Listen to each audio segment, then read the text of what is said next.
Bonjour, je vous salue, vous qui aimez l'histoire, qui aimez la vérité historique. Il y a des personnes qui n'aiment pas la vérité historique et qui n'aiment pas la vérité tout court. Quand on en parle, ils s'invitent eux-mêmes sur, sur ma chaîne YouTube et qui viennent m'insulter proprement. Alors que je ne les ai pas invités à venir regarder ma vidéo. Voilà. Alors, nous allons poursuivre la série de vidéos concernant l'ouvrage de Brzezinski, Le Grand Échiquier. Voilà. Alors, ce sous-chapitre-là, il a intitulé « Un seul choix possible, deux préalables ». Alors, lisons donc Brzezinski, et puis donc, ensuite, on fait les commentaires. Le choix européen est la seule perspective géostratégique réaliste qui permettra à la Russie de retrouver un rôle international et les ressources nécessaires pour engager sa modernisation. Mais est-ce que c'est ce qui s'est passé? La Russie n'a pas fait le choix européen. La Russie a fait un choix national. C'est ce qu'on constate. La Russie a fait un choix national. Voilà, c'est cela. Parce que la Russie s'est rendue compte que le choix européen, c'est-à-dire en fait entrer dans l'Union européenne, c'est en fait se mettre sous la coupole des États-Unis. D'ailleurs, c'est pour ça qu'on a vu Poutine déclarer que en fait, les pays de l'Union européenne ne sont pas des pays indépendants. Voilà. Parce qu'ils suivent en tout point la dictée des États-Unis. Ils ont engagé des sanctions contre la Russie. Aujourd'hui, cela se retourne contre eux.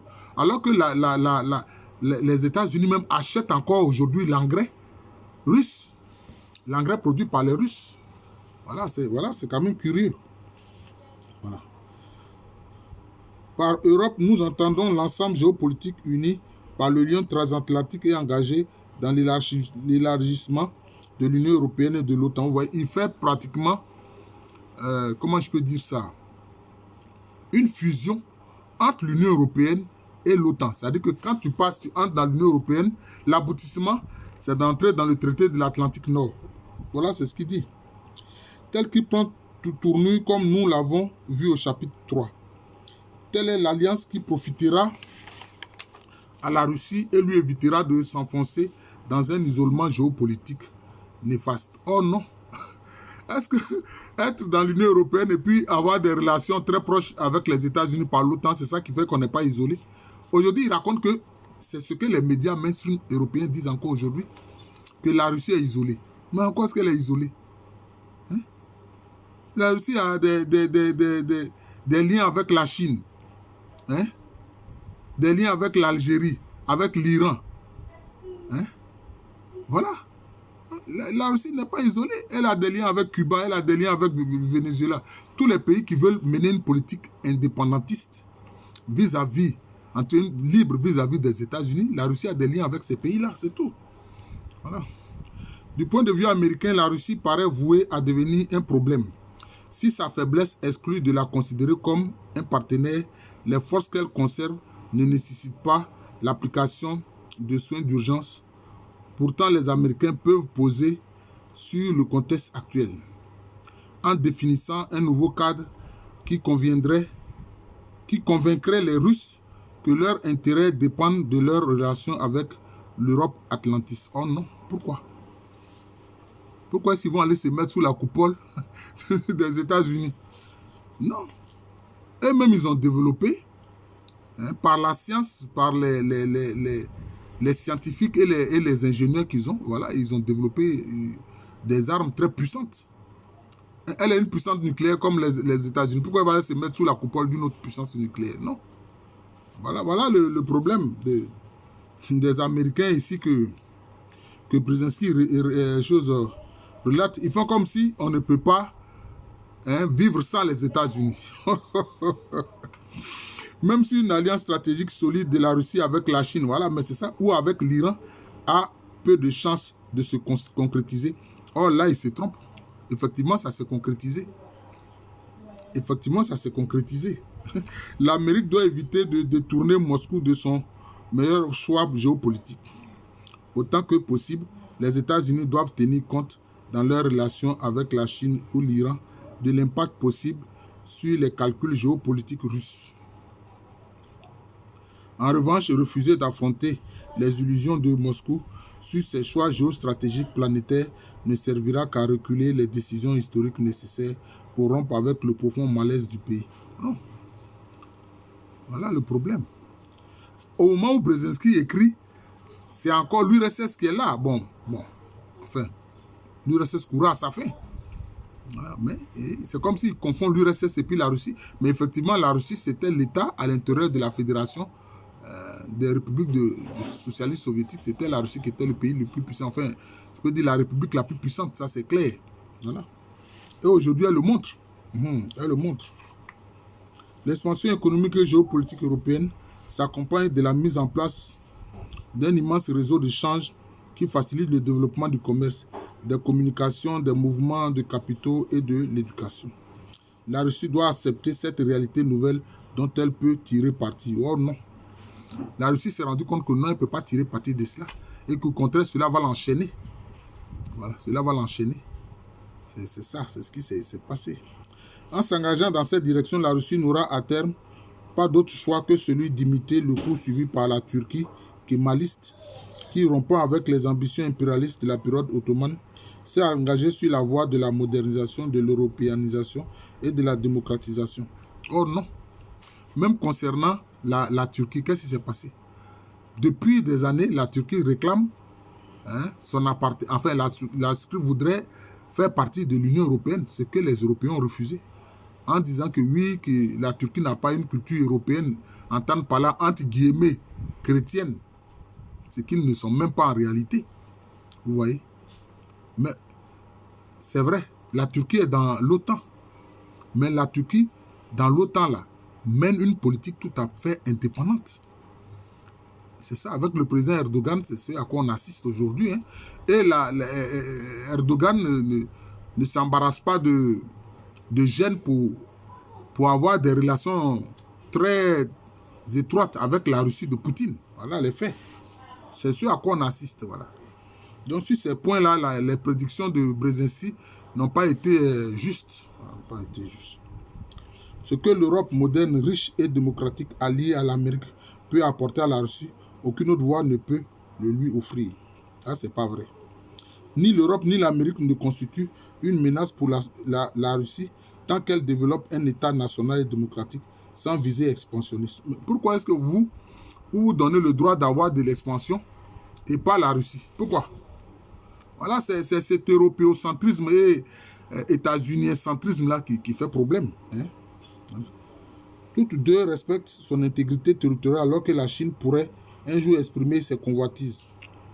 Bon, c'est-à-dire que la Chine quand même fait frontière avec la Russie. Est-ce que c'est de ça qu'ils veulent parler? Parce qu'eux jouent toujours sur les dissensions possibles. C'est ce que les Européens font. Comme si eux-mêmes, les États sont homogènes à 100%, alors que les États ne sont pas homogènes à 100%. Quand ils viennent en Afrique, ça veut dire oui, les Haoussa sont opposés aux Dinka, voilà, les Akans sont opposés aux Malinké, etc. Tel groupe, les Tutsis sont opposés aux Hutus, etc. Ils créent des divisions, alors que eux-mêmes là, les États ne sont pas aussi unitaires que cela. Depuis combien de temps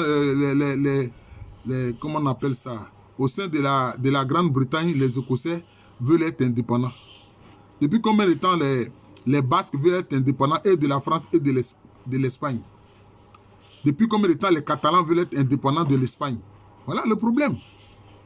Mais comme ils ont des armes puissantes, bon, et ils ont les finances, ils jouent sur les dissensions des autres pour provoquer des guerres civiles chez ceux-là. C'est ça, c'est ce qui se passe. Comme on le voit avec les Tigréens, qui ont pris les armes, on ne sait même pas pourquoi, contre le gouvernement central d'Addis Ababa. C'est quand même curieux. Pour que le choix de l'Europe et en conséquence de l'Amérique se révèle fructueux, la Russie doit satisfaire à deux exigences. Tout d'abord, rompre sans ambiguïté avec son passé impérialiste. Ensuite, cesser ses tergiversations à propos de l'élargissement des liens politiques et militaires entre l'Europe et l'Amérique. Il se permet de dire ce que la Russie doit faire. Brzezinski se permet de dire ce que la Russie doit faire.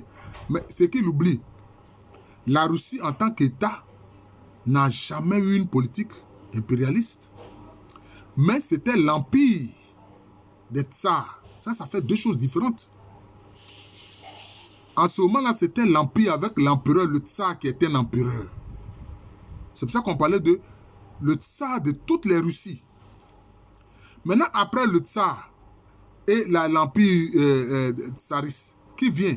Maintenant, c'est l'Union des républiques socialistes soviétiques, dont la Russie n'était qu'un membre.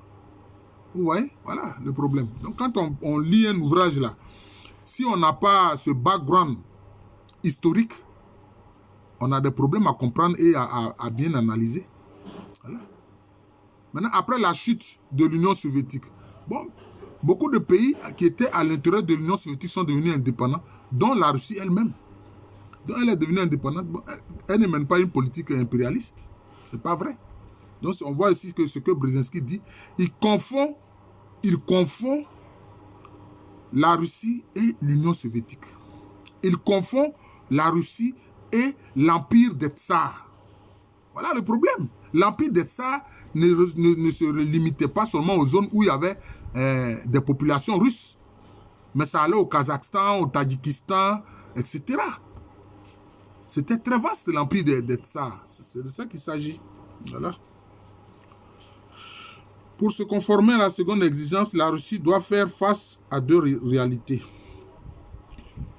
Si Moscou cultive l'illusion qu'un simple oukase pourrait exclure de la communauté euro-atlantique les États démocratiques qui souhaitaient y être associés, alors il n'y aura pas de coopération authentique entre l'Europe et la Russie.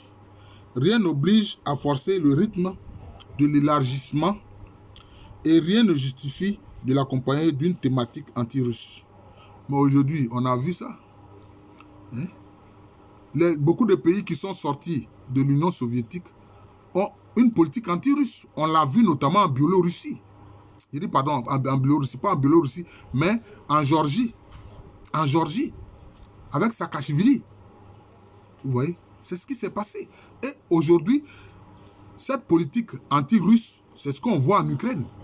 Mais en oubliant qu'une bonne partie de la population ukrainienne même est russe. Voilà, donc c'est ça. Avec les prétendues révolutions Maïdan là, depuis 2014, qui a provoqué une guerre meurtrière en Ukraine contre une partie du territoire ukrainien et sa population qui est russe, notamment le Donbass, ce à quoi on assiste aujourd'hui d'ailleurs. Et la guerre se poursuit. Voilà. Il n'existe pas de limite prédéterminée au processus d'expansion de l'Europe démocratique et aucun État n'est en droit de lui fixer des bornes géographiques déterminées selon des critères politiques arbitraires. C'est ça que je ne comprends pas dans cet ouvrage de Brzezinski. C'est comme s'il donne le droit à l'Union européenne et aux États-Unis et à l'OTAN de s'étendre. Donc, eux d'avoir une politique impérialiste. Et puis, ils veulent dénier cela aux autres. C'est quand même curieux. Dans un avenir proche, il paraît improbable que la Russie accepte de satisfaire ces deux préalables. L'état de l'opinion et l'attitude des dirigeants ne se prêtent guère à ces accommodements. Endosser ce choix exige un acte de volonté politique énorme et sans doute un leader d'exception. Ah, mais c'est ce qui est arrivé avec Poutine. Poutine est un leader d'exception. Parce qu'on a vu Boris Yeltsin, c'était un homme faible, pratiquement alcoolique, voilà, qui n'a pas pris la mesure du danger qui menaçait son pays, la Russie. Rien ne présage que ces conditions seront remplies dans l'immédiat. La crise engendrée par la fin du communisme et de la vocation impériale affecte la Russie en profondeur. Bien plus encore qu'en Europe centrale, la résoudre nécessitera du temps. Parce que le vrai problème qui s'est posé à la Russie, c'est quoi? Quand la République de l'Union, quand l'Union des républiques socialistes soviétiques s'est écoulée, c'est-à-dire l'URSS, il y a 25 millions de Russes qui se sont retrouvés dans ces nouveaux États qui sont nés de l'éclatement et de la chute de l'URSS. C'est ça qui a fait problème. Voilà. C'est ça qui a fait problème. Néanmoins, les Russes devront prendre conscience du fait qu'une redéfinition de leur identité sur des critères nationaux exclusifs de tout projet impérial est la condition de leur libération, non de leur capitulation. Leur libération. Parce qu'ils ne sont pas libres. C'est ce que pense Brzezinski.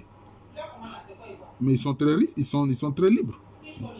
Ils devront reprendre à leur compte la ligne défendue par Boris Yeltsin dans son discours de Kiev en 1990. Or, justement, c'est ça qui n'est pas bon. Parce que Boris Yeltsin était un faible. Il était faible. Voilà. Si bien que les Américains, maintenant, avaient le projet, je peux dire, d'affaiblir la Russie. Ils ne s'en cachaient pas d'ailleurs. Comme on le voit actuellement dans le conflit de l'Ukraine, ils disent qu'ils vont affaiblir la Russie. Bon, ils n'y arrivent pas. Voilà. Une Russie débarrassée de ses prétentions impériales sera toujours une grande puissance, embrassant l'Eurasie, la plus grande étendue territoriale à la surface du globe. Mais pourquoi est-ce que la Russie n'aurait pas le droit aussi de s'étendre? Ce sera aussi une façon de se protéger. Parce que qu'est-ce qui s'est passé? Beaucoup de pays sortis de l'Union des républiques socialistes soviétiques ou même du pacte de Varsovie, qui était le pacte militaire qui liait l'URSS aux pays satellites, ces pays-là sont allés entrer dans l'OTAN. Voilà, comme tel que la Pologne.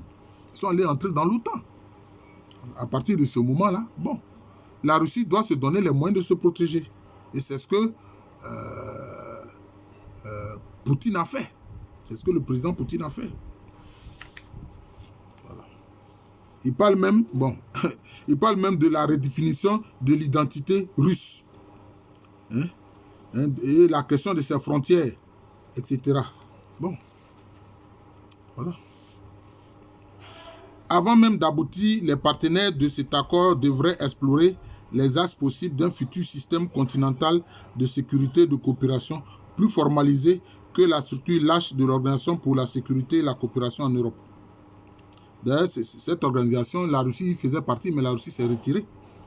Et si la Russie consolide ses institutions démocratiques, si son économie de marché se développe, les formules de rapprochement de plus en plus étroites avec l'OTAN et l'Union européenne mériteraient d'être prises en considération. Pourquoi est-ce que la Russie va aller se mettre dans l'OTAN? Comme si les États-Unis sont plus puissants que la Russie. Les États-Unis ne sont pas plus puissants que la Russie. Même on prétend que les États-Unis, c'est la première puissance militaire. On veut bien. Mais on se rend compte que depuis la Seconde Guerre mondiale, d'ailleurs, il faut savoir que ceux qui ont payé le plus fort de la Seconde Guerre mondiale, c'est l'Union des républiques socialistes soviétiques. C'est l'armée rouge qui, la première, est entrée dans Berlin et est allée dans le bunker de Hitler. Ce ne sont pas les Américains. C'est un aspect que les gens oublient parce que chaque fois, les Américains font des films pour faire croire que c'est eux qui ont été les grands vainqueurs de la Seconde Guerre mondiale. Oh non, le grand vainqueur de la Seconde Guerre mondiale, c'est l'Union des républiques socialistes soviétiques. C'est eux qui ont ébranlé la Wehrmacht, l'armée allemande. Ce n'est pas les États-Unis. D'ailleurs, on a vu le général Patton, qui était mécontent parce qu'on ne lui donnait pas les moyens d'avancer. Voilà. Oui, parce qu'il y avait un conflit interne entre le général Patton et puis le général Eisenhower, qui était, je peux dire, le patron général qui dirigeait les opérations de l'armée américaine. Eisenhower a empêché les troupes que dirigeait Patton d'avancer. Voilà le problème. Quand nous, les historiens, on sait ça qu'on le dit, alors on ne peut pas tromper les gens. Voilà. On ne peut pas tromper. Ce ne sont pas les États-Unis qui ont été à la base de la chute de choses, de l'Allemagne nazie, de l'armée d'Hitler. Non, c'est bien l'Union des républiques socialistes soviétiques, dont faisait partie la Russie. C'est cela. Simultanément, l'Ouest doit maintenir ces deux préalables. Alors, les États-Unis ont dit la première armée, mais bon, ils se sont fait vaincre au Vietnam. La chute de Saigon et la fuite de l'armée américaine de Saigon, ça a été lamentable. Voilà. Ils ont échoué en Irak, ils ont échoué en Syrie, et ils ont échoué en Afghanistan. On a vu aussi qu'ils ont échoué en Somalie. Bon, donc, on dit qu'ils sont la première puissance militaire. Qu'est-ce qui le prouve? Qu'est-ce qui le prouve? Rien. Voilà. Est-ce parce que, alors, ils ont l'arme atomique? Mais l'arme atomique, ils n'en sont pas les seuls détenteurs, parce que quand ils font la guerre classique, ils se font vaincre. En disant ça, peut-être les gens vont penser que je suis anti-États-Unis. Non, je ne suis pas anti-États-Unis. Moi-même, j'ai des parents qui vivent là-bas. Mais, Je me rends compte que quand c'est la guerre classique, avec les moyens classiques, les États-Unis perdent. C'est le cas, ils ont perdu en Afghanistan. Ils appellent the withdrawal of Afghanistan, c'est-à-dire que c'était la fuite de l'Afghanistan. Ils ont fui de l'Afghanistan. En abandonnant même une bonne partie de leur matériel militaire. C'est ce qui s'est passé. Vous êtes témoin de tout ça. Voilà. Ils ont fui aussi de Saigon au Vietnam. Voilà. En Irak, ils ont été obligés de se confiner dans ce qu'on appelait la zone verte. Voilà. Ils se sont confinés même dans la zone verte parce que sortir pour eux était dangereux. En Syrie aussi, ils ont perdu. Voilà les faits. En Syrie même, ils ont dû s'appuyer sur Daesh, l'État islamique, et sur Al-Nosra, qui est une autre branche encore d'Al-Qaïda. Comment vous pouvez dire que vous combattez les terroristes et puis vous les utilisez? Bon, c'est un problème. Voilà. Donc c'est un peu tout ça. Simultanément, l'Ouest doit maintenir deux préalables. La stabilité économique et politique des nouveaux États contraint la Russie à une redéfinition historique de son identité. Mais le problème, c'est que justement, les États-Unis s'étendent vers l'Est, aux portes de la Russie. D'ailleurs, le pape François, qui souvent ne se mêle pas des affaires internationales, il a dit quoi? Il a dit aux Occidentaux, vous êtes allés aboyer aux portes de la Russie. En parlant de l'OTAN, il dit, vous êtes allés aboyer. C'est le terme qu'il a utilisé, comme aboyer comme un chien. Vous êtes allés aboyer aux portes de la Russie. Et c'est ça qui explique la guerre de l'Ukraine. C'est ce que le pape François a dit. Parmi les États... Bon, attends, pardon. En conséquence, le soutien des nouveaux États post-soviétiques, c'est-à-dire l'illustration du pluralisme politique dans l'ère de l'ex-Union soviétique, orientera la Russie vers l'option européenne. Parmi ces États, 3 possèdent une importance géopolitique particulière. L'Azerbaïdjan, l'Ouzbékistan et l'Ukraine. Les relations entre l'Azerbaïdjan et l'Ouzbékistan sont des relations qui sont très bonnes, sauf avec l'Ukraine. Sauf avec l'Ukraine. Pourquoi? Parce que on sait que le service, la CIA, ce service secret américain, la CIA, a été à la base de ce qu'on a appelé la révolution de Maïdan, qui a été un coup d'État contre un président ukrainien normalement élu. Mais c'est ça. Parce que la vérité, sur la révolution de Maïdan en train de sortir, la CIA était en dessous. En jouant avec des millions de dollars que la CIA a distribués aux manifestants. Voilà. C'est cela. Qui s'opposait, je crois, au président Yanukovych. Ouais, je crois que c'est contre le président Yanukovych qui se sont opposés. Voilà, donc c'est cela. L'Azerbaïdjan indépendant offre à l'ouest un corridor d'accès au bassin de la Caspienne, à ses recherches énergétiques et à l'Asie centrale. Bon, pourquoi est-ce qu'ils vont aller au bassin de la Caspienne? Parce que eux, les Occidentaux, ils veulent se donner les moyens d'une expansion. Mais ils ne veulent pas que les autres puissent le faire. Ça, c'est quand même curieux. L'Ukraine constitue cependant l'enjeu essentiel. Le processus d'expansion de l'Union européenne et de l'OTAN est en cours. Ah bon, ouais. Là, ils trouvent que c'est normal. Mais maintenant, ils disent de l'autre côté que la Russie ne doit pas s'étendre. Ah, vous voyez, c'est ça qui est curieux. À terme, l'Ukraine devra déterminer si elle souhaite rejoindre l'une ou l'autre de ces organisations. Ah oui, mais voilà. Elle voulait rejoindre l'OTAN. La Russie dit non. Voilà. La Russie dit non. Tu ne peux pas rejoindre l'OTAN. Parce que tes frontières, tu as des frontières très importantes avec l'État, avec la République russe. Donc, pas question. Voilà le problème. Pour renforcer son indépendance, il est vraisemblable qu'elle choisira d'adhérer aux deux institutions. C'est ce qu'ils ont voulu, mais ça n'a pas marché. Si c'est pour adhérer à l'Union européenne, bon, ce n'est pas un problème, mais poursuivre le processus jusqu'à adhérer à l'OTAN, ah non, ça. Et puis, avec cette guerre de l'Ukraine, on ne sait pas quel sera le sort final de l'Ukraine. Voilà. Peut-être que le territoire ukrainien va se réduire, je ne sais pas, à un territoire qui n'aura plus accès à la mer Noire ou à la mer d'Azov. C'est cela. Bien que l'échéance soit encore lointaine, l'Ouest pourrait dès à présent annoncer que la décennie 2005-2015 devrait permettre d'impulser ce processus. Ainsi, les Ukrainiens auraient la certitude que l'extension de l'Europe ne s'arrêtera pas à la frontière ukraino-polonaise. Dès à présent, l'Ouest peut renforcer ses liens de coopération et de sécurité avec Kiev. Voilà. Mais c'est ça maintenant qui a abouti à la guerre qu'on voit aujourd'hui. Voilà. Malgré toutes ces protestations, la Russie acceptera sans doute la première étape de l'expansion de l'OTAN vers l'Est prévue pour 1999. Vous voyez? S'ils s'étendent sans cesse vers l'Est, c'est dans quel but? C'est dans le but d'encercler la Russie.